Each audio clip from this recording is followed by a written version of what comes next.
Back in 373 BC, the people of ancient Greece reported something strange. Days before a destructive earthquake leveled their city, rats, snakes, and centipedes reportedly abandoned their nests and fled the area en masse. That deep-seated human desire to read nature's warning signs hasn't gone away.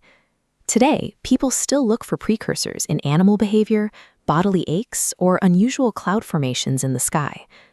But the scientific consensus from organizations like the U.S. Geological Survey is absolute. Neither the USGS nor any other scientists have ever predicted a major earthquake. The void of actual science leaves plenty of room for social media grifters.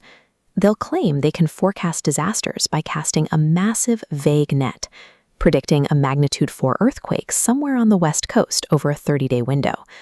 When a completely normal background tremor happens to hit within that massive area, they declare success.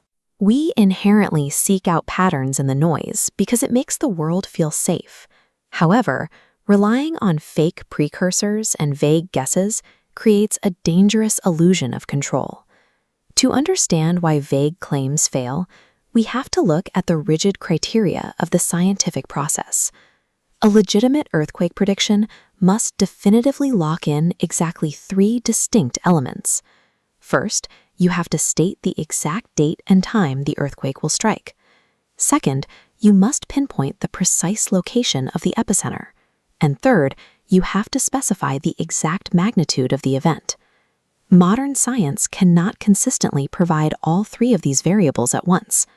Without a guaranteed time, location, and magnitude, true earthquake prediction remains entirely impossible. There is one massive historical outlier that gives people false hope. Several decades ago, Chinese officials made an earthquake forecast based on swarms of small tremors and unusual animal behavior. Authorities issued warnings, and citizens chose to sleep outside their homes. When the main quake hit, thousands of lives were spared from the collapsing buildings. But the very next major earthquake in China struck with absolutely 0 foreshocks, no warning signs, and no strange animal behavior. Because the expected precursors never arrived, no warnings were issued. Thousands of people died in the catastrophic aftermath. The cold statistical reality is that the overwhelming majority of earthquakes have no precursory events whatsoever. They simply happen. That one successful forecast was a dangerous statistical fluke. Designing public safety protocols around chasing anomalies leads to fatal results.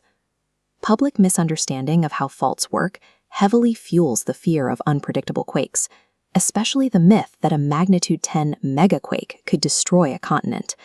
But the magnitude of an earthquake is physically restricted. It is directly tied to the length of the fault line it occurs on. The longer the fault, the larger the earthquake. There is currently no known fault on Earth long enough to physically generate a magnitude 10 event. Then there's the idea that the ground violently rips open into a chasm to swallow cars and buildings whole. In reality, an earthquake occurs when blocks of the Earth's crust get stuck on friction. They don't pull apart into a void, they suddenly slide past one another. Understanding the actual physical limits of the Earth's crust helps prevent panic over doomsday scenarios that are physically impossible. Because short-term prediction is a dead end, agencies like the USGS have focused their efforts entirely on calculating long-term probabilities.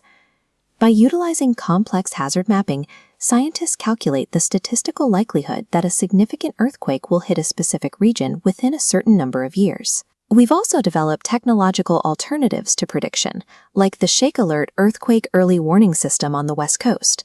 Shake Alert detects a quake that has already begun deep underground and outraces the slower seismic waves to deliver an alert to your phone with seconds to spare. True survival depends on acknowledging the limits of short-term prediction and understanding regional hazards. We prepare for the inevitable by building resilient infrastructure, shifting the focus from seeing the future to outlasting it.